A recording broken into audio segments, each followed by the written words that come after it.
Tropical storm Bertha, has made landfall on the Gulf Coast. There are the flags, and there's that surf sliding up the southern tip of Louisiana. The National Weather Service has issued tropical storm watches and warnings for places that could get storm surges of 1 to 4 feet. People are out and about looking at those waves. National Hurricane Center projects Bertha will maintain a slow westward crawl near the coast before possibly bringing coastal flooding to parts of Louisiana. Here's more. All of the underpass pumps are in service, or there are standby pumps available for those underpass pumping stations that were down. The bayou's used to this stuff, and there's that water. In the Midwest, meantime, this is video of the damage left behind after lots of rain and heavy winds moved through states like Ohio and West Virginia. Look at all that debris. There were reports of tornadoes, including in Kentucky and New Jersey. So back to first alert weather. I know that Tropical Storm Bertha is going to be a problem for that area. At least it's cutting off its fuel source. Once it makes landfall, they don't have water vapor anymore as much, so it starts to wind down. But as a slow mover, that's a rainmaker. Let's talk about it just a little bit more, because we also have a hurricane in the Pacific, so this just seems like the appropriate time to mention them both. Let me pop up our monitor here.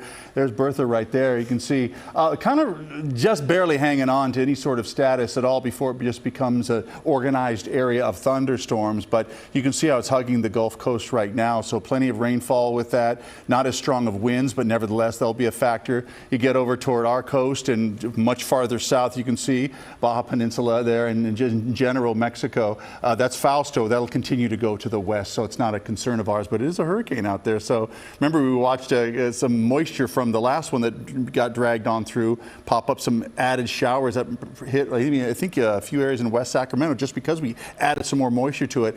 Observed highs today. These are oh so pleasant. This is what we really should have hit on Monday, but we actually saw temperatures stay up a little bit early this week. Now they'll be back up again. Obviously they dropped down a little bit more. And really what's happening right now is, now that we're seeing all of those storms march their way eastward and low pressure offshore helping to really drop that southwesterly flow, we've dried out a little bit better. The air is not perfectly dry, obviously, but things have dried us out from any sort of chance of thunderstorms. Notice we're just letting it run. Futurecast really tells the story, even through Saturday, nothing doing. So it's all about how much high pressure will make its way back to heat things up. And I think it will make a more westward kind of trajectory and then start to heat things up a little bit here.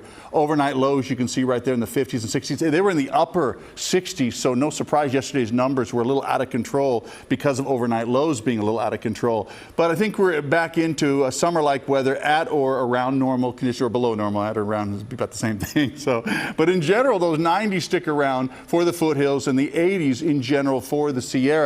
But I think we're going to be flirting with 100. It's about time we do that again, and then maybe even get much closer in a few areas, because we're going to finally start popping up upper 90s. You know, anytime we get that close, you know there's a few areas that will likely see triple digits, and that's exactly, well, what we don't want to see, but necessarily is what we have to see a little bit. We've only hit it a few days this month already. Actually, we've had more 80-plus degree days so far in July than we've had 100-degree days. So I call that a win. I'm pretty much happy about that. So bottom line for us is middle to even some upper 90s showing up, and wow, you know, that's okay. More 80s than hundreds. I just pulled that out of out of thin air. Well, because I've been looking over the observations, I was surprised myself. All right. So thank you, Brian.